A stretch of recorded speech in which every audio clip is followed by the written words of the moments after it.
Today we have the privilege of hosting Major Deepshikha Gupta, a pioneering leader who has seamlessly transitioned from serving in the Indian Army to becoming a senior counsellor. Major Gupta has an inspiring journey from being amongst the first lady officers posted in the field to contributing to United Nations mission programs, and later spearheading HR and stress management programs in a leading IT organization. In this episode, we'll delve into her unique career path, the challenges she faced as a woman in the military, her impactful work in mental health and counselling, her commitment to helping others through NGOs, and what a constructive mindset looks like to her. Let's dive in and learn from her wealth of experience and insights on leadership, resilience, authenticity, and mental well-being. Good evening. Thank you for being here with us. I'm so excited to get to know you and speak with you today. So Major Gupta, you've had a unique career path transitioning from the Indian Army to becoming a senior counsellor. What inspired you to pursue such a diverse paths, and how have these two very unique experiences shaped your perspective about leadership? Okay, so coming to the first part of your question first, how did I kind of plan on this diverse path? I actually had never a kind of a fixed mindset that I'm going to get into this or I'm going to get into something else. I rather had this kind of a thought that I'm not going to do a typical 9 to 5 job. That's how it started. So I told my parents when they said, okay, what is the career path you're going to take? I said, I don't know where I want to be, but at least I know that I'm not going to do in this typical desk job and I'm going to do something else. I don't know what. And today when I look back and I think that itself was good enough, that I knew what I don't want to do, even if I didn't know what I wanted to do. And how life can sometimes be diverse and we end up thinking that we want certain, something, but we don't end up getting is, I always wanted to be a doctor. I mean, I have my classmates from school remembering that, weren't you the one who wanted to go into medicine? But as luck would have it and as destiny sometimes takes you to, I did my engineering. I'm an electronics engineering graduate. And post that, then one day in, the Times of India, you have this advertisement that the Indian Army invites young, fresh engineering graduate women for their women service entry. Until that time I didn't know, and that's how I applied and I went through and I got into the army. When I came out of the army, again I was like, I do not know where I want to go, but I said I want to study ahead. So then I went, I did my management course. I got into one of the IT organizations and I was heading their HR department for them. Post that, again I took a break, and by then I was married, so I very consciously wanted to be a mother. And then I had both my children, so that was a sabbatical. And post that I said I want to study again, so I went back to college, did my counselling, did that as my second PG, and once that was done, then got into this field. So that's how my journey has been. So knowing what you don't want to do also helps with the selection process. Yes, I think sometimes if you are clear, at least in certain kind of a situation or where you know yourself better to say, this is something that doesn't agree with who I want to be, or even that itself I would say is your first step towards going ahead. So one should not get scared that, oh, I don't know where I want to be, as long as you look, okay, I filtered out what I don't want to be. Filtering out. So Major Gupta, what motivated you to join the army, and can you share with us the selection process that you went through? Yeah, so I think once my maternal uncle, my youngest maternal uncle was in the army at that time. He was a colonel commanding a unit. So I kind of called him and I said, I never knew there are women in the army. And he said, of course, they've been there since 94. So I said, okay, I do want to go into it. And trust me kindly when I tell you this, that I was, I think, the most underprepared cadet who reached there. Because I didn't know what to expect. My uncle just gave me the kind of advice to say, if you are meant to be in, they will select you. If you're not meant to be, you'll come back home. And that was all that he said. So I just completely went blank without knowing what to expect. And when I reached there, I saw there were 49 other young women, technical graduates who had gone into these kind of, academies that prepare you for your SSB, and they had gone through, some of them were appearing for second or third time. And I was shit scared, if I have to tell you that, because I was like, I call my parents every day and say, I don't know what to expect tomorrow. I really don't know what this test is about. But I think when I look back, that worked for me, because I went as I am, and that's what they test you to be, your authentic self. And I think that's what through life I've seen, that if you are your authentic self, then that is what shines. So I was not here writing on a pretense to say, oh, I love my motherland, or I love this. I just came out to be, this is the person I am, this is what I want to do. And I think that was one of the criteria. So out of 50, we were 5, and the last 5 ladies who were selected, and I'm honored to be one of them. And that's how the selection procedure was after the 5 days of rigorous, I would say, assessment. Yeah. I think that's so impressive how you went in with no training. You just went there, you had the confidence to be your authentic self and be like, yeah, this is what's going to get me through.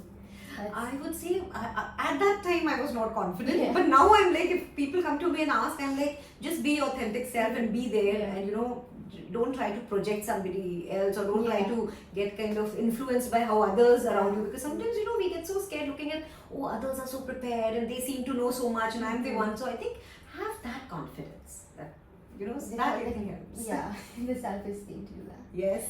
And so as a woman in a predominantly male environment, what difficulties did you encounter, and how did you ensure that you gain the respect and adherence of the 800 plus men under your command? Oh yes, that is a very important question, Yakani. And I'll tell you, when I first went into my unit, which had like 800 men, and it was like almost like you're in a crystal ball, and everything you do would be looked upon by them to say, oh, how does she do it? As if you're an alien creature, because they were not used to having a woman around them. And if you would sit in the langar and you would eat some food, you would have 1,000 eyes, looking at you. So it was difficult to say. The reason would be they would salute you because, okay, you're an officer and you're a senior and they're supposed to do that. But I think it took them about a year to gain, that. And I think that for me to gain that trust and that respect from them was important and fundamental when they started seeing I'm doing things for them and with them. So I would run my morning, running exercise with them. The 5 kilometers run I would be amongst, not just standing there and commanding them, okay, do a run and come back. In our firefighting that we take with them, I was there, with them, taking them through. If there were other things that were, so I think over a period of time they realized, yes, she is doing absolutely everything that we are doing, and she's one of us. And I think that acceptance finally, was something that I think I earned it, as they say, and that was where I could differentiate them saluting me post that versus just saluting me for the stars I had on my shoulders. Yeah. I want to ask you, how did you not give up? Like, I'm sure you didn't have that respect at first. So how do you have the willpower to go on and be like, no, one day I will have to keep going, I can't stop? Yeah, because not everybody was like that. You had people who kind of encouraged you. You had seniors who told you, don't worry, one day they will be there. You actually had some very positive people around. Like when you started working, even if they were junior, even if they were your jawans, as we say, they would definitely come back and give you that feedback. That made you feel, okay, you're on the right track. That made you feel that, okay, maybe the larger chunk doesn't right now, but you have these couple of people who still support. And so being amongst the first lady officers in the field must have been intense. Can you share a specific incident from your time there that highlighted the importance of leadership and resilience under pressure? Yes, I think being in a field area takes a very different mindset compared to when we call what is called peace. Because peace is where you're comfortable, you have food that's coming on time, you're doing your basic administrative duties, logistics, all of that. When you are in a forward kind of a formation in field, there is where your interaction with your men is still closer, where everything that you're doing is together, where so I think in that, for you to be able to take decisions at the spur of the moment, that is something that comes, and to be responsible for your decisions. So sometimes not all decisions were correct, but to be able to stand, I think that is what I learned practically, that even if decisions go wrong, but to stand up and say that, okay, this was my decision, and even if it's wrong, I take liability for it. And that's where, as you, in the previous question, you said, how do you command that respect? It comes when men says, she's holding her hand, even when, something is not gone right. You're not kind of dismissing it, you're not blaming somebody. Yeah. I think that is what I learned out there. So there's certain sense of accountability and like on-the-spot decision making. And you were selected for the United Nations Mission military program. And how did this international experience shape your perspective on leadership and conflict resolution? And could you share a significant learning or moment from your time there? I think when you interact with people, even for all of you today as students, to understand that I think today we are much more global citizens than what we were earlier. So we came from a very closed kind of a background, a closed learning, and you just thought this is what your world is. When you meet other people, then your dimensions kind of, actually open up. Then you end up realizing your whole learning and understanding about the world becomes so much clearer. And I think so many barriers that we hold sometimes, we learn to let go of them. We kind of end up learning that of course not everything in life can be just black and white, and you also have to accept the grays and the multitude of colors that come with it. So I think that was what I learned being there, when you learn from that experience. And certain times I think in a very funny way what you learn is that some things that you expect the other person to do, multiculturally, when you're speaking to people from different ethnicities, may not be the same. So that kind of sometimes is the humorous part, where you take for granted that people understand you, and it doesn't come that way. So even gestures, even body language, so verbal and non-verbal communication, both I think in today's global world becomes so important for us to understand. So it's you don't have to be more open-minded and adapt to those situations where you can't understand each other verbally. Yes. And also to understand that if you've not understood, then you clarify it at the first moment itself. Because when you are doing some things like which are going to be important for the entire group, then you can't have the luxury of making a mistake because of miscommunication. So I think that was what I learned out there. And so after your military service, you took on a significant role in HR for a major IT organization. What was the most surprising challenge you encountered in the corporate world, and how did you draw on your military background to address it? I think for me, the most significant or the most visible change was in the military, in the armed forces. Everything is transparent. When you're communicating, it goes out to everybody. There's nothing that you can do in hiding in that sense, right? Like you're writing a mail, you're writing a letter, it goes to authorities and it's signed by somebody who's your reporting boss, and then your super boss and so on. Somewhere when I transferred and came into the civil side, I realized that this is not how it is out there. So many things sometimes are hidden, or people kind of say something in front and they mean something else. So I think that for me was a huge learning curve, where I expected that just like how we were in the armed forces, everybody would know everybody. It's not like that. And that's where sometimes when you say that the office politics kind of things, and I was very raw and very new to it, and at that age I was like, nobody's taught me this, and who's going to teach me this, because I come from where it is what it is, and you take things as how you see them. So I think that for me was where I had to really learn the ropes, as they say, of the corporate world. And then it helped you grow. Yes. So you were responsible for implementing stress management training programs for nearly over 10,000 employees. And can you describe a specific program you designed and the impact it had on employee well-being? Yeah, so what we would do when I was the HR head there, we would have a lot of young interns coming who were fresh graduates from engineering colleges. Now when they would come, for them, and this was in Mumbai when I was there, so for people who are coming in, for young students, 21, 22, coming from smaller parts, tier B towns and cities, or still smaller villages, and not being able to adapt to the so-called Mumbai fast-paced life. Till then, nobody had realized that what could be the stress that they undergo. You're staying in a paying guest kind of an accommodation, or you're staying in a hostel, and are you getting enough food? So there would be so much of stress that would somewhere translate into them doing sometimes some kind of mistakes or some kind of issues at work. And I ended up realizing that somebody needs to hold their hand. So I built that stress management program where I said every Monday, instead of saying, okay, what have you done for the last week? And they're already having that anxiety in the start of the week. I would say, how did you kind of enjoy your weekend? And the first 15 minutes, everybody would end up saying that, no, you have to tell me happier things.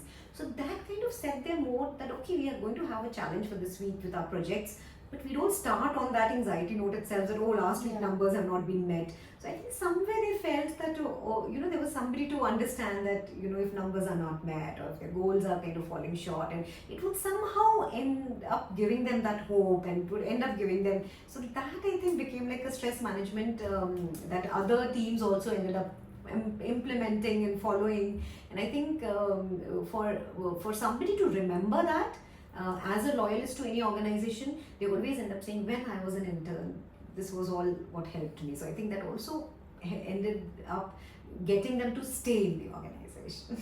I see a common thread with you, like you really understand the requirements of people, you understand how to connect with them really well instead of just, following the norms. You really make the effort to connect with them. I think, that's where Kahini I realized that in life, if you understand yourself and you are authentic to say, this is who I am, irrespective if I don't want to be this person, I want to be me, that teaches you to say that these are your innate strengths and these are things that maybe do not work for you. And very early on, even in the army, when I would feel that, and coming to the HR and transitioning here, I realized that yes, this is my strength. I can connect to people. And rightly, as you said, somewhere I think then I built it up on it and I chose a career where I can do that to the maximum. Yeah. So we've talked about your army career and we've talked about your career in IT. I'd like to talk about your career in counselling now. So what are some common challenges you see in your work with parents and children, and how do you help families navigate these issues effectively? I think in today's times, more so than ever, we are absolutely not talking as families. We are each coexisting in our own space.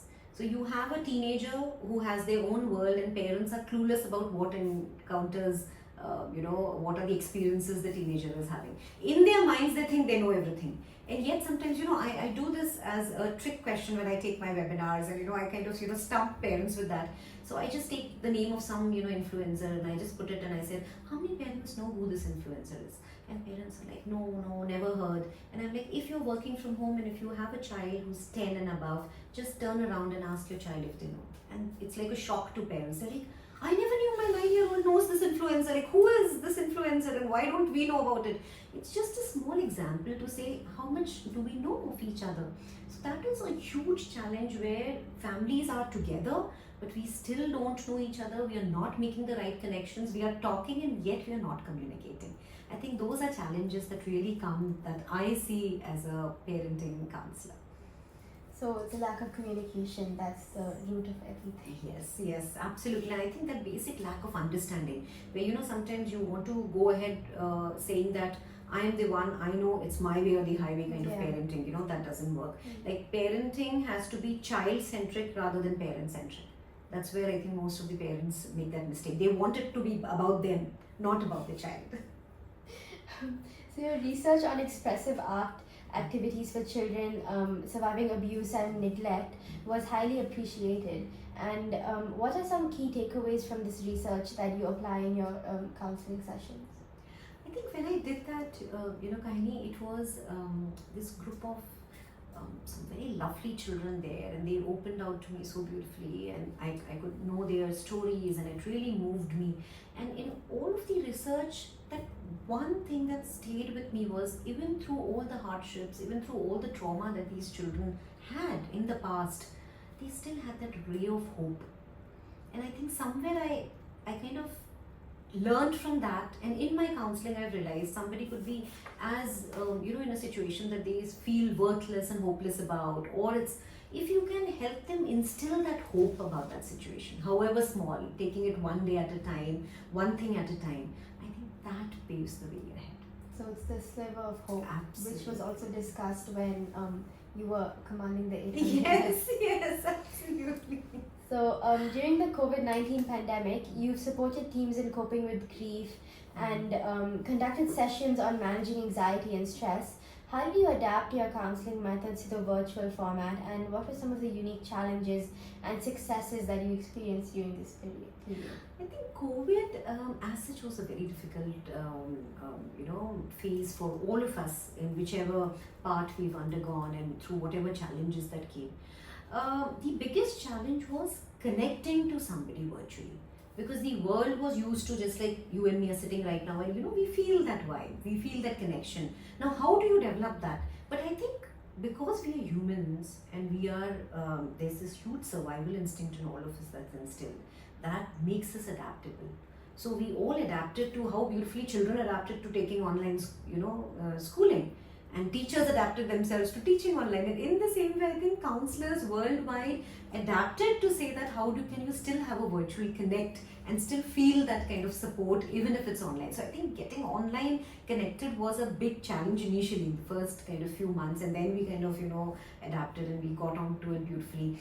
But I think the way that we've changed in certain ways we can never go back to the old normal, because it's a new experience that's come in, it's a new wave that we are doing things.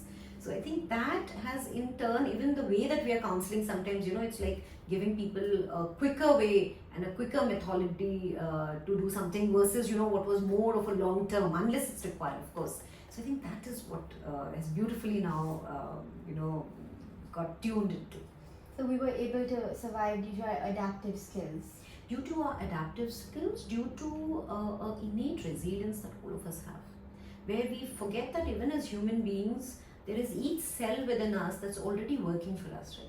It's not working against us. Yeah. So that's the whole beauty of it, that when you pay attention to it, there's already such an amazing system, your own body that's working for you and cheering you. So then you just need to change the thought process there and get along with that. So you are deeply involved with NGOs focusing on mental health. And what drives your commitment to this cause, and what impact do you hope to achieve through your work with these organizations? Sometimes I always feel that, there should always, I think this has been instilled in me by my parents, because I've always seen my parents give back so much to, others around them, be it somebody in their close quarters, in their own kind of, friend circle, be it somebody outside. And I think as a child, when you see that, that is kind of a value system that you always have and you carry. So I think being connected to NGOs naturally came to me, where I was like, if this is so much that the universe is giving to me, what is it that I can be part of that universe to channel it to somebody who doesn't have it? So I think it's just amounting to that, nothing else. So I just feel that maybe I'm lucky to be able to do that, and maybe privileged and honored to be able to be that channel. So it highlights the importance of developing the value of giving back.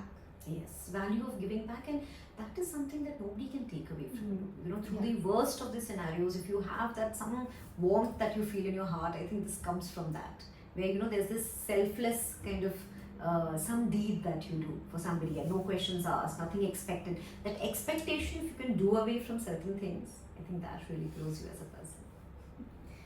So as someone with extensive experience in both military and counselling, what do you believe are the most critical skills or attributes that people should develop, and how can they start building these skills early on? Like we talked about the value of giving back, but in addition to that, any other skills? Skills, I would say, understanding your own self would be a skill that will take you ahead in any sphere wherever you go. Like, the same thing that I said, don't try to be somebody else. We always have these kind of, sometimes, unhealthy goals, I would say, in terms, I want to be like somebody else. I want to achieve. All of us are in our own path. All of us we have our own individual journeys. The earlier you realize what is my strength and what I can build on, the earlier you realize I don't want to be somebody else, I want to be myself. And I want to make the most of it. I think that helps. The second skill would be flexibility. Like, don't keep a boundary, don't keep a kind of, any closure to say, okay, this is all that I can achieve, or I'm kind of limited by what I'm doing here. Always expose yourself to newer learnings, newer growth, meet newer people, get newer life experiences. I think that really develops you into, your fully functioning and wonderfully thriving and nurturing self. So it's about having the confidence to be your authentic self. Even if it means it's something different than what others around you are projecting. And being adaptive, being flexible. Because all of this adds on to your resilience. And that resilience is something that stays with you in any form of stressor coming ahead to you. Looking forward, what are your goals and aspirations in both your counselling career and your broader efforts in the mental health advocacy? And are there any new projects or initiatives you're particularly excited about?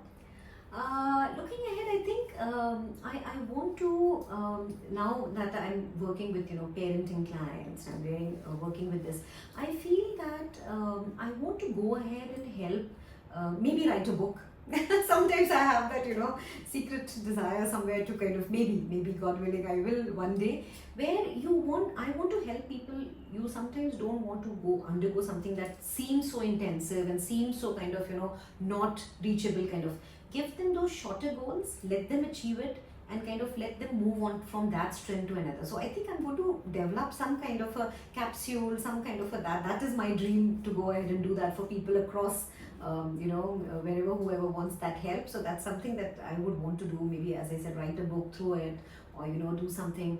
And I think going ahead also would be that maybe differentiating this for people around, to say that now that we are global citizens everywhere, to bring that bridge and to bring that gap closer and be that bridge in whichever way. I don't know how I'll do it, but somewhere make this more accessible and available to everybody.